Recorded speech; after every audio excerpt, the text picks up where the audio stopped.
واپسی پر جب سالار نے بائک کو رمیسا کی امی کی گھر کی طرف موڑا تو اس نے کسی قدر ناراضگی سے پوچھا تھا، بچوں کو لینے کا ارادہ نہیں ہے کیا؟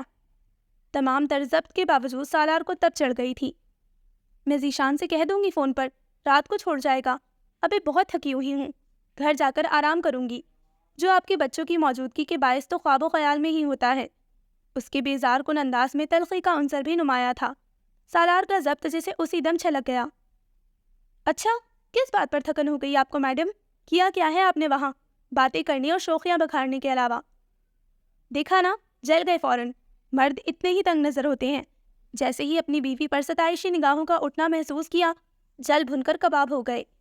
وہ حز لیتے ہوئے بھی اس کے لتے لینے سے باز نہیں آئی۔ بکواس بند کرو، سالار نے بے دریغ جھاڑ دیا۔ بائک کالونی میں داخل ہو گئی تھی۔ ڈیفینس ویو کے نام سے یہ ایک خوبصورت رہائشی علاقہ تھا جس کے اطراف 4 دیواری کی گئی تھی اور انٹرنس میں گیٹ تھا۔ گلابی پھولوں والی بیلوں سے ڈھکی دیواروں والے گھر کے آگے سالار نے بائک روکی اور اتر کر اندر چلا گیا۔ ممانی جان اسد اور اسامہ کو پاس بٹھائے کھانا کھلا رہی تھیں جبکہ فاطمہ اور آشنا سو رہی تھیں۔ السلام علیکم، کیسے ہیں ممانی جان؟ بچوں نے تنگ تو نہیں کیا؟ وہ ان کے پاس آ بیٹھا۔ انہوں نے تپاک سے سلام کا جواب دیا، سر پر ہاتھ پھیرا، آخری سوال پر شفقت سے مسکرائیں۔ یہ ننھی جانے کیا کہتی ہیں کسی کو بیٹا، بلکہ ان کے آنے سے تو گھر میں رونق ہو جاتی ہے۔ بہت تمیزدار بچے ہیں۔ اچھا، لیکن ان کی والدہ ماجدہ کا تو خیال ہے یہ دنیا کے سب سے بد تہذیب اور بدتمیز بچے ہیں۔ سالار نے مسکرا کر کہتے گویا اندر آتی رمیسا کا موڈ بحال کرنا چاہا، مگر وہ تو جیسے پھٹ پڑی تھی۔ ہاں کر لو میری غیبتیں، میری ماں سے شرم تو آتی نہیں ہے۔ اوف، سالار کو ایک دم خفت نے سرخ کر ڈالا۔ وہ اکثر یوں ہی بے لحاظ ہو جایا کرتی تھی۔ شرمندہ تو ممانی جان بھی ہوئی تھی داماد کے ساتھ بیٹی کی بد زبانی پر، جبھی اسے بری طرح سے جھڑک کر رکھ دیا۔ یہ کیا بدتمیزی ہے رمیسا؟ شوہر ہے تمہارا، اس کے ساتھ ایسے بات کرتے ہیں؟ ہاں، شوہر، سارے خیال بیوی کو ہی رکھنے ہوتے ہیں، شوہر جو مرضی کرتا پھرے۔ لینا کو گود سے اتار کر بستر پر پٹخا اور فاطمہ کو جھنجھوڑ کر جگانے لگی تو سالار سے رہا نہیں گیا۔ اوفو رمیسا، کیا کر رہی ہو؟ اس طرح جگاتے ہیں بچوں کو؟ پھر کیا گیت گا کر جگاؤں؟ وہ بری طرح سے تڑخی اور سوئی ہوئی فاطمہ اور آشنا کو گھسیٹ کر بستر سے اتارا اور یوں ہی ساتھ کھینچتی باہر لے گئی۔ بیٹا یہ بہت بے وقوف ہے، ہم شرمندہ ہیں کہ… پلیز ممانی جان ایسا مت کہیے، اس میں آپ کا تو کوئی بھی قصور نہیں، یہ شادی سے پہلے ایسی تھوڑا ہی تھی، بچوں میں پڑھ کے کچھ بدل گئی ہے، بس آپ بہتری کی دعا کیجیے گا۔ سالار سے ان کی خفت دیکھی نہ گئی تو نرمی اور آسان سے کہتا اٹھ کھڑا ہوا، بہت دعا کرتی ہوں بیٹا کہ یہ سدھر جائے، اس کا رویہ ہمارے لیے بھی تکلیف دہ ہے، پھر تم تو ہر وقت سہتے ہو۔ ممانی جان بے حد ملول تھی، وہ ان کی رنجیدگی دیکھ کر دانستہ مسکرایا۔ آپ پریشان نہ ہو، ہر وقت ایسا موڈ نہیں ہوتا، کبھی کبھار صحیح بھی ہو جاتی ہے، کاش یہ کبھی کبھار والی خوشگواری ہمیشہ ہی غالب آ جائے۔ آمین۔ ممانی جان نے صدقے دل سے دعا کی تھی اور انہیں رخصت کرنے کے خیال سے باہر آ گئی تھی۔ رومی کیا کر رہی ہو؟ لینا رو رو کر ہلکان ہو رہی ہے، اسے تو پکڑو۔ سالار بات لے کر واش روم سے باہر آیا تو بیڈ پر ہاتھ مار کر روتی بلکتی ہوئی لینا کو اٹھا کر سینے سے لگاتے ہوئے زور سے پکارا، فارغ نہیں بیٹھی ہوئی، بچوں کو اسکول کے لیے تیار کر رہی ہوں، ان کی وین آنے والی ہے۔ وہ وہیں سے جواباً چیخی۔ سالار کچھ کہے بغیر لینا کو اٹھا کر پھرتا رہا۔ اب وہ ہچکیاں بھرتی اپنا انگوٹھا چوس رہی تھی، یقیناً بھوکی تھی۔ بچے تیار ہو کر اسکول گئے تب وہ لینا سمیت اس کے پاس آیا تھا۔ اسے تو پکڑو، مجھے بھی آفس جانا ہے، اس نے وال کلاک پر نظر ڈال کر تحمل سے کہا۔ پھر بھی وہ جھنجھلا اٹھی تھی۔ یہ ابھی جاگ ہی رہی ہے، اگر آپ نے اسے جھولے میں ڈال کر جھولا دیا ہوتا تو سو جاتی نا۔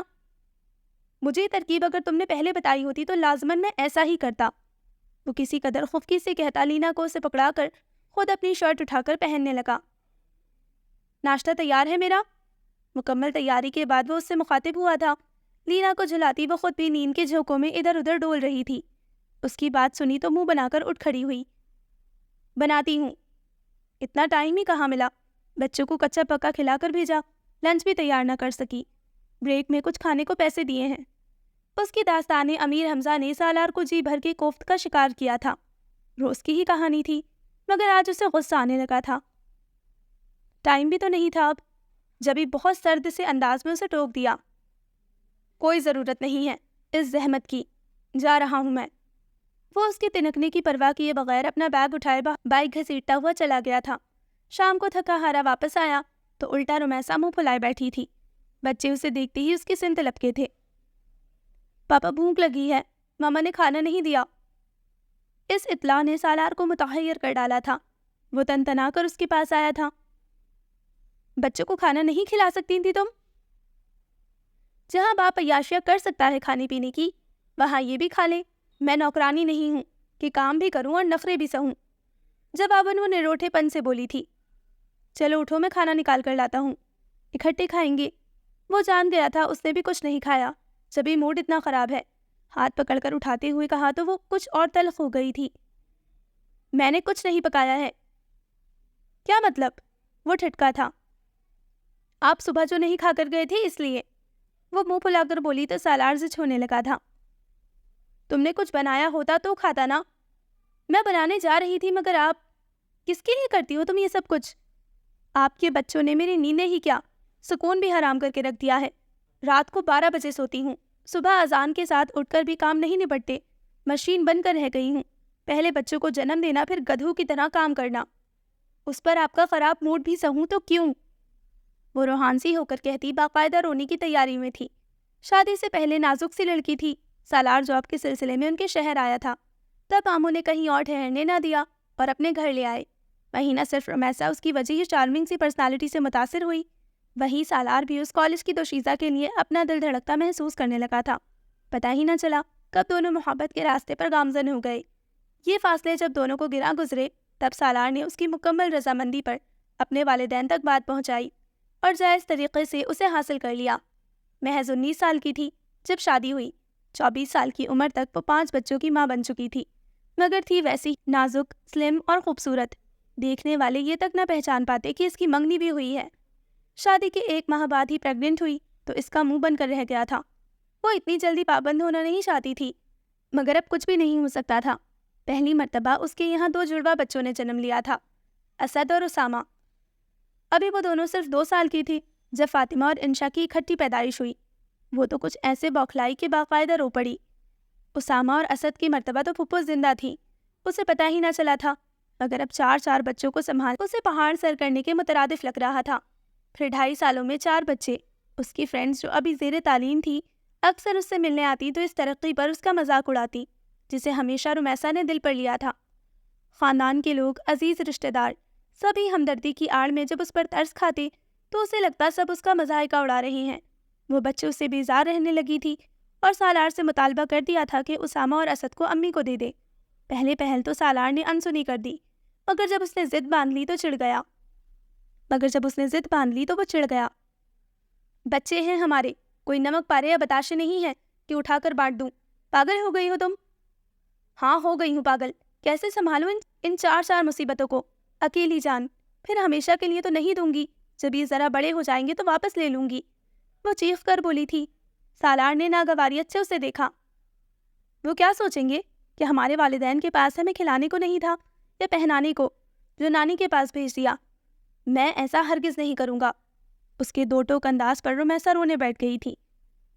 میں تمہارے لیے کل وقتی ملازمہ کا انتظام کر دیتا ہوں، تمہاری مدد کر دیا کرے گی۔ اور بتاؤ کیا کروں؟ سالار کے کہنے پر اس نے احسان جتلانے والے انداز میں بات مانی تھی۔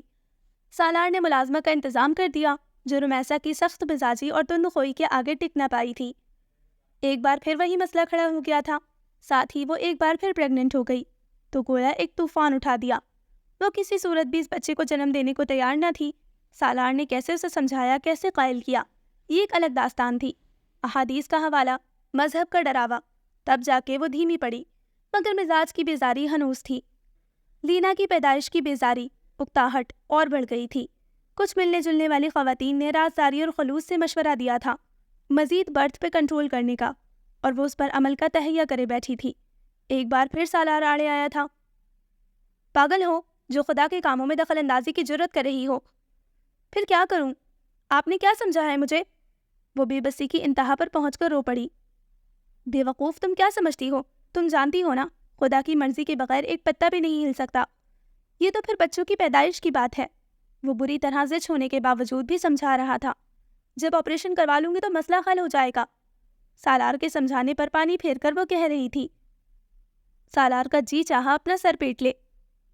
نری جہالت، یاد ہے ثانیہ آپا نے بھی کروایا تھا یہ آپریشن، مگر 10 سال بعد پھر ایک بچے نے جنم لیا تھا ان کے یہاں۔ ان کے علاوہ وہ خالہ رضیہ یاد ہے، 3 بچوں کے بعد یہ آپریشن ڈاکٹرز نے اس وجہ سے کیا تھا کہ 3 بچوں کی پیدائش بڑے آپریشن سے ہوئی تھی، اور ڈاکٹرز کا خیال تھا کہ مزید بچے کی پیدائش اگر ہوئی تو ان کی زندگی کو خطرہ لاحق ہو سکتا ہے۔ مگر ان کے ہاں اس وقت بچہ پیدا ہوا جب وہ اپنے بڑے بیٹے کی شادی کی تیاریوں میں مصروف تھی۔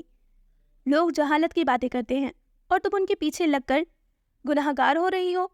کیوں نہیں سمجھ جاتی کہ اللہ جب کسی کام کا ارادہ فرماتا ہے تو انسان کی کمزور تدبیریں اس کا راستہ نہیں روک سکتی۔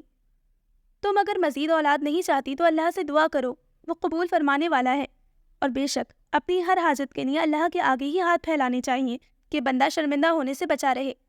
سالار نے نرمی اور آسان سے سمجھایا، جانتا تھا کہ تلخی اور غصے سے بات اثر نہیں کرے گی، اور واقعی رومیسا کے دماغ میں دیر سے ہی صحیح مگر یہ بات سما گئی تھی، جس پہ سالار نے سکون کا سانس لیا تھا۔ بولے نا آپ چپ کیوں ہو گئے ہیں؟ جھوٹے ہیں نا اس لیے۔ رومیسا کی تلخ و تند آواز اسے ماضی کی یادوں سے کھینچ لائی۔ اس نے گہرا سانس بھر کے اسے دیکھا۔ اچھا تو آپ رات کو 12 بجے سوتی ہیں؟ تو کیا یہ جھوٹ ہے؟ وہ جھنجھلائی۔ کون سا کام کرتی ہے بھلا 12 بجے تک؟ میرا یا میرے بچوں کا؟ 8 بجے ہم کھانا کھا لیتے ہیں۔ ٹھیک ہے، بچوں کو سلانے اور ہوم ورک کرانے کی ذمہ داری میری ہے، آپ بس ٹیبل سمیٹتی ہیں، دھونے والے گندے برتن سنک پہ پھینک آتی ہیں، پھر ٹی وی ہوتا ہے اور آپ ہوتی ہیں، تب اٹھتی ہیں جب نیند آپ کی مت مار دیتی ہے۔ مجھ سے تو خیر آپ نے ایسے بچنا اور بتکنا شروع کر دیا ہے جیسے میں کوئی نامحرم ہوں۔ خیر یہ حفاظتی اقدام بھی درست ہے، اس وقت میرا موضوع یہ نہیں۔ کہنے کا مقصد صرف یہ ہے کہ اگر آپ رات کو برتن دھو کر بچوں کے اور میرے کپڑے پریس کر کے آٹا گوندھ کر سوئیں تو صبح کو ہرگز یہ افراتفری کا سما نہ ہو، صرف ناشتہ بنانا رہ جائے اور آپ بہت سہولت سے دونوں بچوں کو تیار بھی کر لیں۔ مگر آپ کو 4 سال گزر جانے کے باوجود گھر سنبھالنا نہیں آ سکا۔ ٹھنڈے ٹھنڈے انداز میں ہونے والی اس بے عزتی نے رومیسا کو نہ صرف خفت زدہ کیا تھا بلکہ چراغ پا بھی کر دیا، تو وہ آنسو آنکھوں میں سجا کر بولی، ہاں میں تو ہوں ہی بدسلیقہ پھوڑ، آج تک میں نے کچھ کیا ہی کیا ہے آپ کے لیے؟ میں نے یہ تو نہیں کہا۔ وہ بوکھلایا اور اسے ساتھ لگا کر آنسو پوچھنے لگا، مگر وہ بدک اٹھی تھی۔ خبردار جو مجھے ہاتھ لگایا، میری قربانیوں کا یہ صلہ دیا ہے۔ آنسو میں روانی آ گئی تھی۔ سالار سر پر ہاتھ پھیر کر رہ گیا۔ ایک بار پھر وہ اپنی غلطی تسلیم کرنے کی بجائے اسے مورد الزام ٹھہرانے بیٹھ گئی تھی، تو یہ کوئی نئی بات تھوڑا ہی تھی۔ وہ گھر میں آیا تو صاف ستھرے بچے سلیقے سے بیٹھے ہوم ورک میں مصروف تھے۔ لینا واکر میں بیٹھی بھاگتی پھر رہی تھی، آشنا اور فاطمہ کھلونوں میں مگن۔ گھر صاف ستھرا، خود رومیسا بھی چاقو چوبند۔ اسے دیکھا تو مسکرا کر اٹھی اور اس کا بیگ پکڑ کر رکھا اور کوٹ اتارا۔ سبزی کی ٹوکری میں چھری رکھ کر اس کام کو فی الحال موقوف کر دیا۔ آپ بیٹھیے میں پانی لاتی ہوں۔ وہ حیران نہیں تھا، یہ کایا مہینوں سے پلٹی ہوئی تھی، البتہ مطمئن اور سرشار ضرور تھا۔ کئی دفعہ رومیسا سے اس تبدیلی کی وجہ پوچھی تھی، مگر وہ ہر بار مسکرا کر ٹال گئی، تو سالار نے بھی اصرار نہیں کیا۔ بچوں کو سلا کر کچن کی کام سمیٹ اور سکون سے آ کر اپنے بستر پر آنکھیں موند کر لیٹ گئی۔ صرف سالار ہی نہیں، اس کی اس تبدیلی پر تقریباً سبھی ملنے جلنے والے حیران تھے، سوائے ذیشان کے، جو اس کا سگا بھائی تھا اور جو خدا کے بعد اس کی اس راز سے آگاہ بھی تھا۔ اسے یاد تھا وہ جون کی ایک تپتی ہوئی دوپہر تھی، اس کا بی پی لو ہو رہا تھا، اس نے دوا لی اور سونے کو لیٹ گئی۔ آشنا اور فاطمہ جو پاؤں پاؤں چلتی تھیں، انہوں نے بستر سے اتر کر ایک ادھم مچا دیا۔ برتنوں کی اٹھا پٹک، اس کا آرام حرام ہو گیا تھا۔ اس نے غصے میں اٹھ کر دونوں کو 2 لگائے۔ ان کے رونے کی آواز پر سوئی ہوئی لینا اٹھ کر بیٹھ گئی اور شور مچانے لگی۔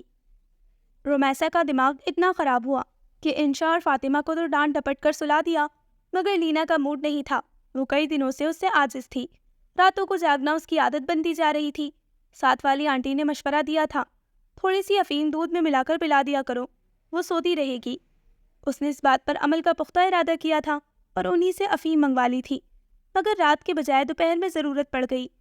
اللہ جانے انہوں نے کتنی کہی تھی، اس نے کتنی ملا دی۔ دودھ پیتے ہی بچے کی حالت بگڑنے لگی، منہ سے جھاگ نکلنے لگے، رنگت خطرناک حد تک پیلی پڑ گئی۔ اسے تو اپنا سر درد اور وجود کی کسل مندی سب کچھ بھول گیا۔ لینا کو دیکھ کر لگتا تھا وہ ہرگز نہیں بچ سکتی۔ اس نے گھبراہٹ میں روتے ہوئے ذیشان کو فون کر کے صورتحال بتائی۔ وہ بھاگتا ہوا آیا، آپا اور بچی کو نزدیکی ہسپتال لے کر گیا۔ بس قدرت کو زندگی منظور تھی، سو جان بچ گئی تھی۔ اس کا رو رو کر برا حال تھا۔ جب ذیشان نے تعصب سے اسے دیکھا تھا، پھر کسی قدر سخت لہجے میں بولا، یہ آنسو اگر ندامت کے ہیں تو اچھا ہے، شکر کریں آج آپ ایک قاتلہ ہونے سے بچ گئیں۔ مائی گاڈ، اتنی بے حسی! مجھے تو شک ہو رہا ہے کہ آپ ان کی ماں ہے بھی یا نہیں۔ مجھے تو رشک آ رہا ہے سالار بھائی کے حوصلے پر جو آپ کو نبھا رہے ہیں۔ ان کی جگہ میری بیوی ایسی ہوتی تو چوٹی سے پکڑ کر گھر سے باہر کر دیتا۔ وہ سخت غصے میں تھا، مگر اس کے چہرے پر پچھتاوا دیکھ کر پھر خود کو کمپوز کر کے نرمی سے بولا تھا، خدا جب اپنے کسی بندے کو ہدایت سے نوازنا چاہتا ہے تو پھر اسے ٹھوکر لگاتا ہے، خواب غفلت سے جگانے کو۔ کچھ لوگ ٹھوکر کھا کر سنبھل جاتے ہیں، کچھ منہ کے بل مزید پستی میں گر جاتے ہیں۔